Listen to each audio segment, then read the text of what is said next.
بعد ال45 سنة ممكن واحد يبتدي يتعلم جيتار ودرامينج وفعلا يعرف يلعب كويس؟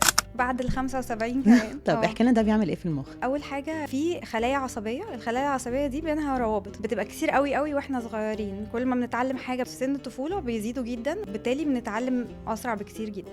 مع الوقت كونكشنز او الروابط الضعيفه دي خلاص بتبطل نستعملها، فما بتبقاش مفيده معانا. لما بنتعلم حاجه جديده الروابط دي اللي موجود منها بيبقى اقوى، وبنخلق كمان روابط جديده. لو بطلنا هيفضل بقى مخنا يتدهور لغايه لما نكبر في السن، ونفضل نكبر والمخ بقى شيء عظيم جدا وكله بيصب في بعض. يعني ممكن روابط انت بتستعمليها في حاجه تساعدك في حاجه تانية خالص. طيب امتى قررتي ان انا عايزة اخد بقى موهبتي للنكست ليفل، او ان انا اتعلم مع مدرب بدل ما انا بس بهجص مع نفسي؟ كنت بلعب بيانو سنين كتير وانا صغيره، وعيلتي كمان بيحبوا قوي المزيكا. كنت بعمل تمرين في كتاب اسمه The Artist's Way، فهو بيسالك سؤال لذيذ قوي، متهيألي كل حد ممكن يساله لنفسه هيلاقي اجابات ممكن تبقى مفاجاه. يعني لو كان عندك 5 حيوات تانيين كنت حابه تبقي ايه فيهم؟ فانا مثلا في حياتي دي انا بحب شغلي جدا، بس خلتني افكر انا كنت احب ابقى ايه تاني. فكان منها الموسيقى والغنى. يعني كان لازم اقول 5 حاجات، وبيطلب منك انه تاخدي حاجه او 2 منهم وتدخليها في حياتك، مش لازم كشغل بس كهوايه. طالما انتي اخترتيها لحياه كامله يبقى اكيد هي بتجيب لك قدر من المتعه، فاما تدخليها في حياتك هتبقي بتدخلي متعه في حياتك.